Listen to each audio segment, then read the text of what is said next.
We are continuing our conversation on wholehearted devotion to Jesus. We've been preaching out of the New Testament, the book of James, and as we've been going throughout this book, we've been able to see James unfold for us, paint a picture for us of what it looks like to live a life in wholehearted devotion to Jesus. The last couple of weeks, we're specifically looking at chapter 2. Tyler and Ryan have led us through that discussion of what our motive is behind the things that we do. Why do we do the things that we do? Why do we have that particular action? Why did we do that? As followers, as believers in Christ, what was our motive behind that action? That we would have a love for God, that it would be out of a love for other people, love your neighbor as yourself, that our actions might demonstrate a faithful life to God. We have an example of that coming up this next week. Tuesday and Wednesday, July 1st and 2nd, we're going to be gathering together as a congregation here in the West Lobby from 4:30 to 6:30 p.m. for what we're calling Packin' Palooza.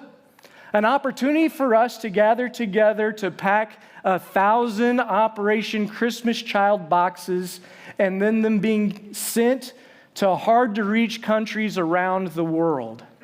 The gifts will be here. The boxes will be here. The only thing we're missing is you to be here from 4:30 to 6:30 p.m. to help pack those boxes.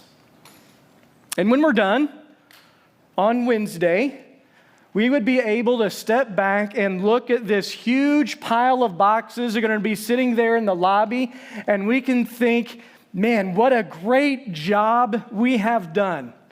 We have made such sacrifice that we're able to send 1,000 boxes full of Christmas gifts to students around the world.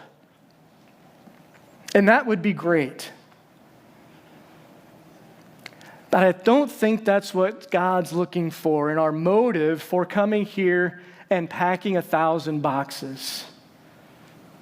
That the reason we would come together and pack 1,000 boxes and send them around the world is because we love God.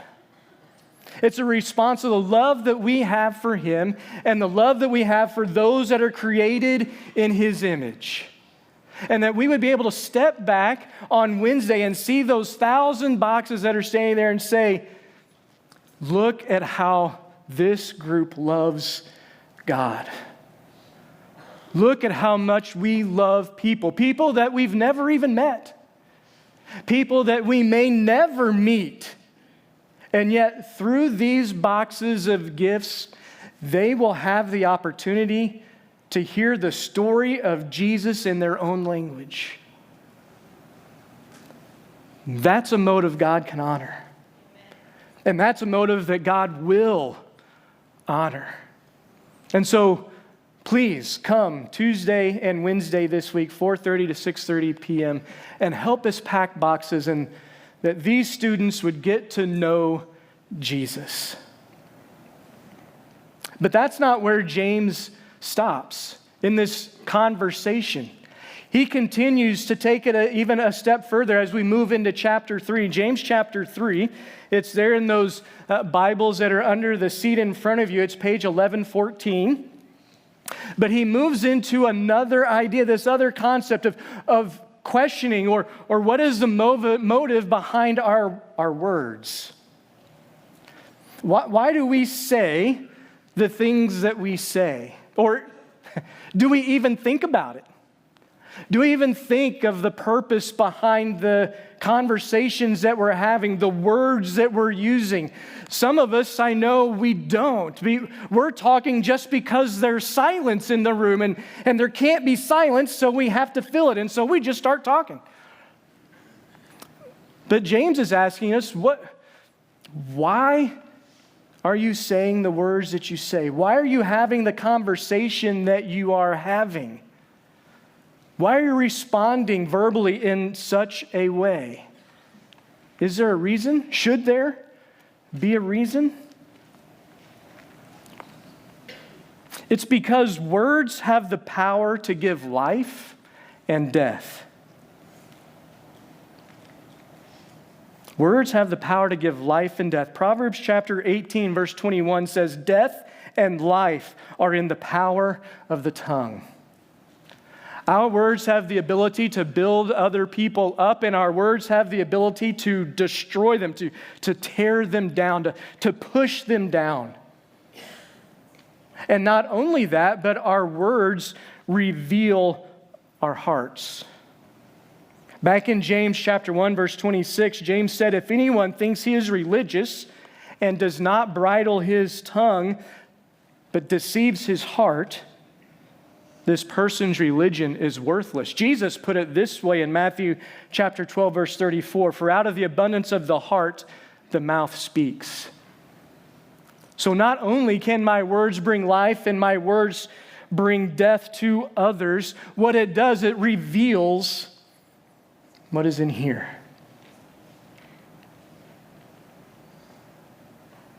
Several years ago, Amy and I were driving through New York City. There are certain intersections in New York City that in the middle of the intersection, they have this big white painted box. And in the middle of that box, they have all these white slashed lines that are going through this box. And on the traffic light, there's this little bitty sign. And the little bitty sign says, "Don't block the box."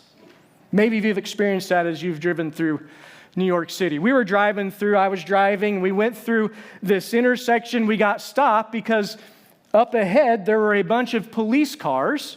And the police cars were checking people and they were pulling people over. And as they were checking people and pulling people over, guess what they were doing? They were backing up traffic. I got stopped. Light turned red. I was in the middle of the box. Here comes a police officer. "I need you to pull over." So I pull over. I roll down my window and he says, "I'm going to have to give you a ticket for blocking the box."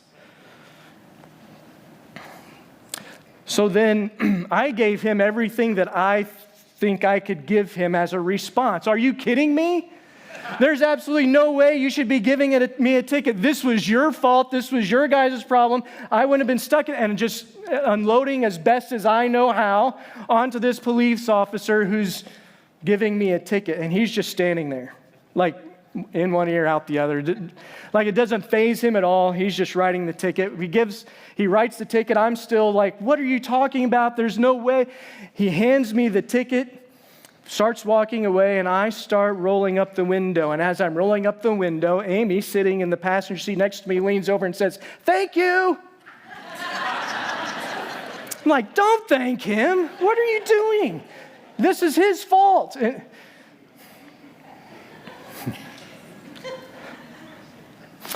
What James is talking about here has really nothing to do with our vocabulary. This is not a sermon on our vocabulary. This is not a vocabulary lesson. Because I didn't swear at the police officer. I didn't call him any names. I used every word that I thought was appropriate. Others may have come to mind, but I used what I thought was appropriate words. How many responses you think he got like that day? Just people unloading on him. Yeah, one person sharing their displeasure, you can deal with that, but can you imagine the amount of people that he talked to that day just unloading on that guy, not appreciating his job? Just crushing that guy, just pushing him down.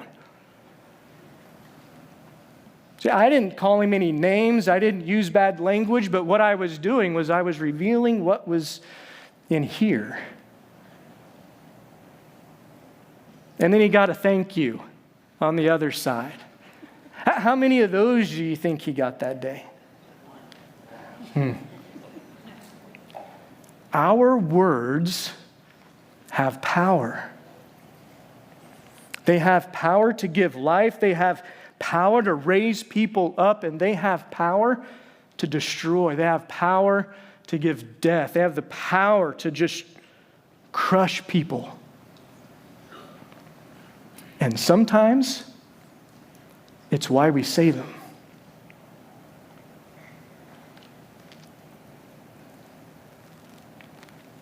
So James says, as a Christian, as a believer, as a follower of Jesus, it's important for us to recognize our words. It's important for us to understand why are we saying what we are saying. Because words have power. So he starts off there, James chapter 3. It's page 1114 in those Bibles under the seats in front of you. James chapter 3. He starts off talking about teachers. And he says, not many of you should become teachers, my brothers. For you know that we who teach will be judged with greater strictness. For we all stumble in many ways. And if anyone does not stumble in what he says, he is a perfect man, able also to bridle his whole body. He starts off giving us this warning to teachers. Teachers, you need to be careful because you have this power, you have this authority. You can lead people down the right way, or you can start getting people to stray the wrong way. You have the ability to lead people to life, and you have the ability to lead people to death, all through your words. And if words get us in trouble, if your job is to talk, you have a greater opportunity to get yourself into trouble. So be careful. Not all of us should be teachers. And then he says, not just teachers, but all of us. Look at verse 2. All of us, we all stumble in many ways. And if anyone does not stumble in what he says, did you catch what he said? You're perfect. We all stumble in things that we say. So that's why this is important, because we're all guilty of saying things that should not be said. And yet they still come out of our mouths. And so the rest of this section, verses 3 through 12, James paints these word pictures, describing for us what this is. He calls it taming the tongue, but describing for us the power of words, the power of the things that we say, what comes out of our heart. He paints these word pictures for us. So come through here and look at this, starting with verse 3. He looks at it as a bit. He says, if we put bits into the mouths of horses so that they obey us, we guide their whole bodies as well. So he paints this picture of a bit, this metal bit that you would put in a horse's mouth. Maybe you've seen them. Maybe you've put those on a horse before. Maybe you've used them before. But those little bits are right around 1.5 to 2 pounds. They're pretty little. And you put that into a horse that weighs 1,100 pounds. And with that little bit, you can tell that 1,100-pound horse turn right, and guess what? He turns right. And you can tell it to turn left, and guess what? She turns left. And you can get it to say, or you can make it stop, and it'll stop most of the time. All from that little bitty bit that's in that horse's mouth. That little thing controls that beast. James paints that word picture for us. And he continues on with it, verse 4, where he says it's like a rudder. He says, look at the ships also. Though they are so large and are driven by strong winds, they are guided by a very small rudder wherever the will of the pilot directs. Those humongous ships that we see out on the oceans have, in comparison, such a small rudder. And yet the captain or whoever's driving that ship turns the rudder one way, and guess what? The ship goes that direction. Turns the rudder another way, guess what? The ship turns its direction and heads another course. Even in the midst of strong winds, even in the midst of strong current, that captain, that driver of the boat is able to control that ship with that small rudder. That's how powerful it is. James paints that word picture for us. It's like this rudder. And he continues on about like it being a fire. Verse 5, so also the tongue is a small member, yet it boasts of great things. How great a forest is set ablaze by such a small fire. And the tongue is a fire, a world of unrighteousness. The tongue is set among our members, staining the whole body, setting on fire the entire course of life, and set on fire by hell. He says the tongue is like that. Our words are like that. They can be like a fire.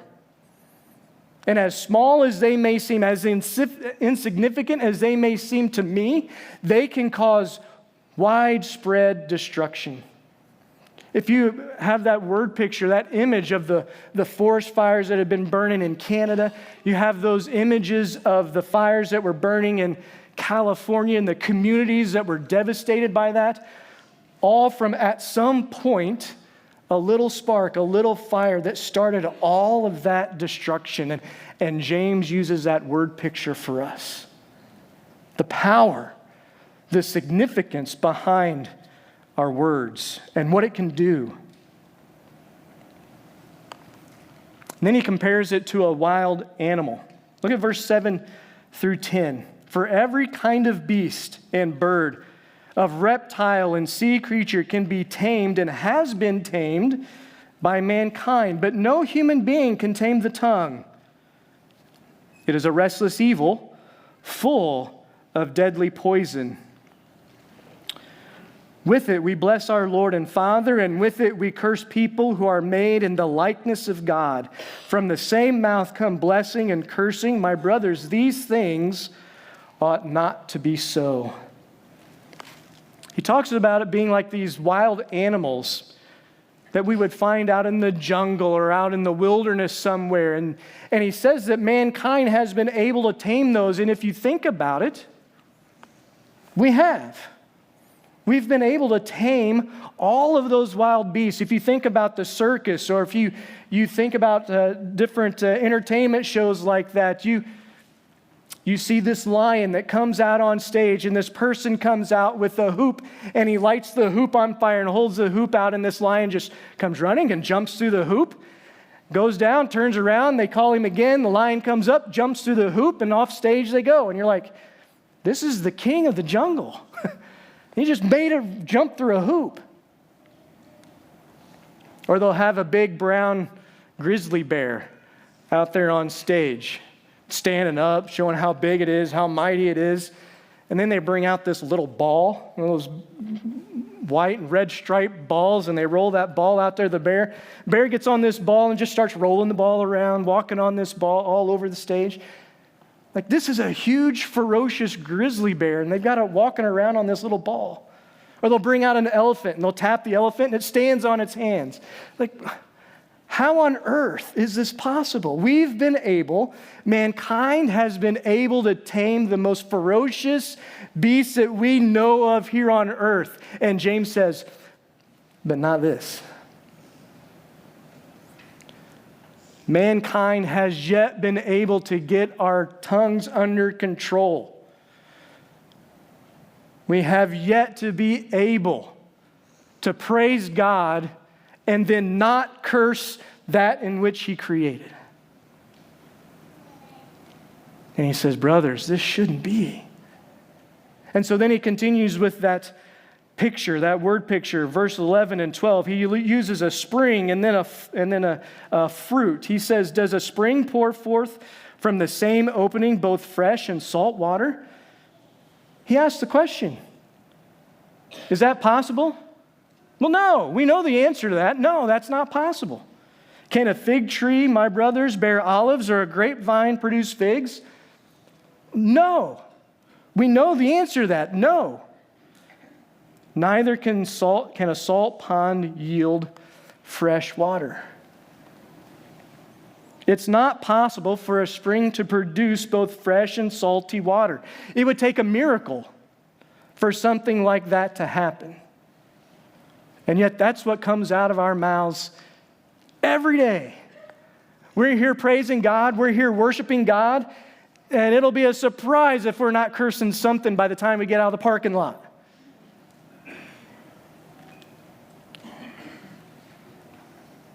Maybe James is saying it's going to take a miracle for us to be consistent with our words.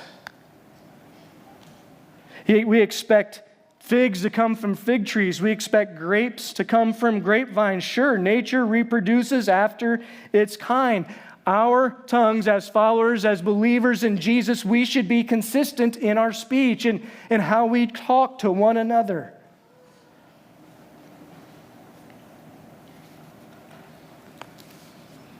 It's hard. James says it's pretty much impossible. So what do we do? Now, I have some suggestions for us. Some things that we might be able to do to maybe put in practice in our lives that might help us tame the tongue. The first one I would suggest is that we would feed our heart. That we would feed our heart. There's this story about this old man who's having a conversation with a young man. Maybe you've heard this story before, but he's having this conversation, and this old man says, I feel like I have these two dogs that are fighting inside of me. One is good and one is bad, and they're just in there and they're just fighting. And the young man says, well, which one wins? And the old man says, the one I feed. Feed your heart, and be careful what you feed your heart. What kind of music do you listen to? What kind of podcasts are you listening to? What kind of TV shows are you watching? I'm going to suggest this. Read a proverb a day. There's 31 proverbs in the book of Proverbs. So if you read a proverb a day, you'd get through the Proverbs in a month. You might have to double up once in a while, but you'll get through Proverbs in a month. Now, not every proverb talks about this, but the vast majority of the Proverbs talk about our speech, the way we communicate with other people, the power of our words, the importance of us building one another up with our words. I would encourage you to go back and listen to the sermons previous in this series, and then listen again to the sermons that are yet to come, and notice how many proverbs have been quoted or been used in these sermons. So what about committing for a month to read a proverb a day and see how that works in our lives? Think first. There's a masterclass article written in 2022 titled How to Think Before You Speak, and they use this acronym for THINK. And just wanted you to give this to you so you could mull through this and see if this would be helpful for you. But before you speak, ask this question: is it true? Did what you hear that you're going to relay to another person, was that true? Or this thing that you heard from your best friend's cousin's niece's boyfriend, is that thing really true that you're going to believe and then share? Remember, the more interesting it is, the more likely it's false. So before you say something, before you send something, is it true? Or is it helpful? Will your words help bring about a solution to a problem? That happened to me just this week. Got a phone call from someone that noticed that there was an issue, that there was a problem. They've seen it. They've experienced it. Hey, there's an issue here. And not only did they say, could you do something about that? They said, I have some suggestions of what could be done to help out this situation. Great. That's always great to hear a solution to go along with the problem. What an encouragement that can be. Is it helpful? Is it inspiring? Will your words build someone else up? What you're getting ready to say, what you're getting ready to send, is that going to build someone up, or is it going to tear someone down? Is it necessary?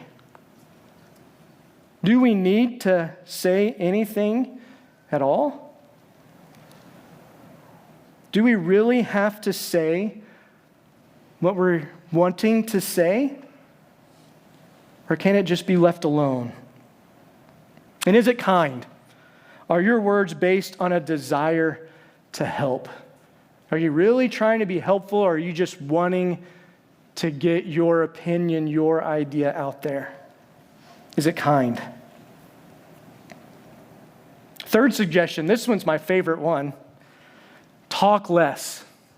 This is my favorite. This is the core of who I am. Talk less. Now, what I mean by this is that I'm not asking you to not have conversations with people. I'm not asking you to not say anything at all. But to think about, should I say anything here? Does this require a response?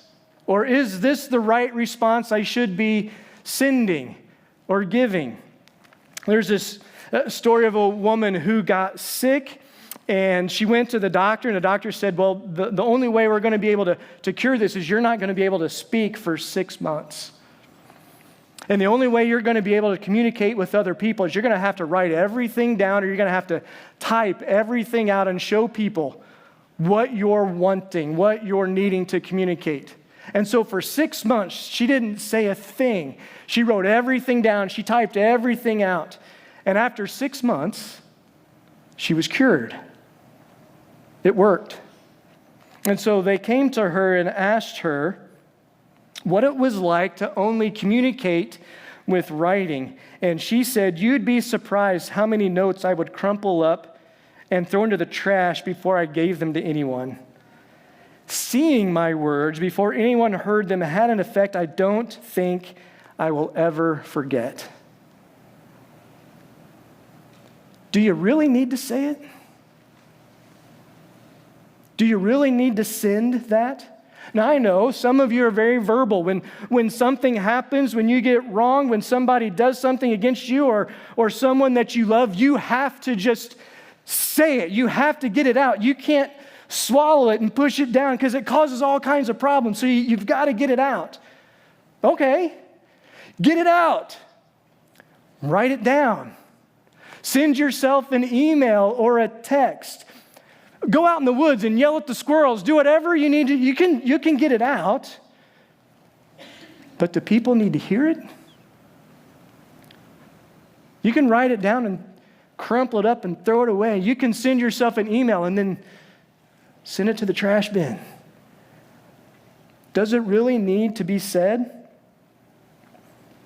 Proverbs chapter 10, verse 19 says, when words are many, transgression is not lacking, but whoever restrains his lips is prudent.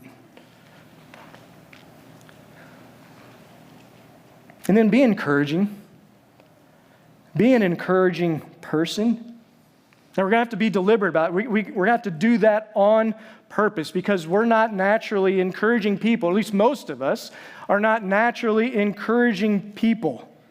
So we might have to be deliberate about that. And it can be the smallest things. It doesn't have to be something huge. You don't have to tell them that they're the most beautiful person you've ever seen to try to make their day feel any better.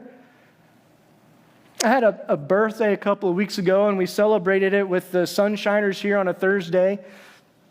I'm not old enough to be in the Sunshiners group, but that's where we were celebrating it. And as we were celebrating the birthday, a lot of the Sunshiners came by and said, "Whoa, you sure don't look that old."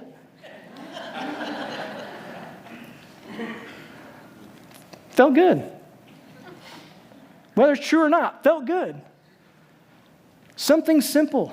Now, I know you may be meeting with somebody. It's on your calendar, and you're going to have to sit there and think. And it might take you a half hour. It may take you 45 minutes to think of something that you could say to this person to be encouraging to them. But do it. Be purposeful about encouraging other people to lift them up because our words have power. We have a lady that volunteers in our office. And when you go in and have a conversation with Wanda, when you leave that conversation, you feel better about yourself and better about life. Every time. Because she knows how to encourage people. Just purposefully be encouraging. Be deliberate. Because our words have the power to give life.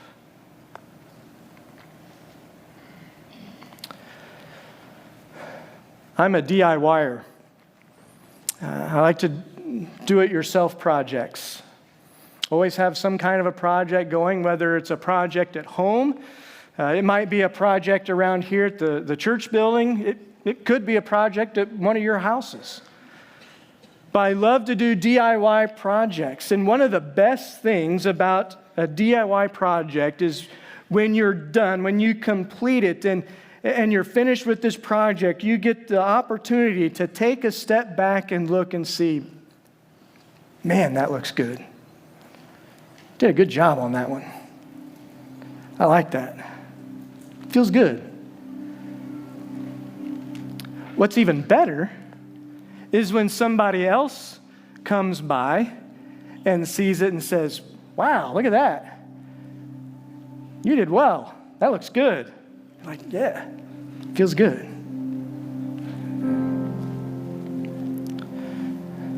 Church, let me be clear. This is not a DIY message. This is not do it yourself. Noel gave some suggestions on things that we might be able to do to put us in the right position for God to come into our lives and to do something miraculous and to change our hearts, because out of the overflow of the heart, the mouth speaks. See, God's going to have to come in and He's going to have to do some work. He's going to have to change us. And when He's done, if He's done, and we step back and we look at what God has done, this is not about, man, look how much better I am. I'm such a better Christian now than I was yesterday or the day before. See, that's not the motive behind our words. The motive behind our words, us paying attention to what we say, is out of a love for God and a love for people. That we want God to come in and to change our hearts, that we might honor Him and that we might build other people up.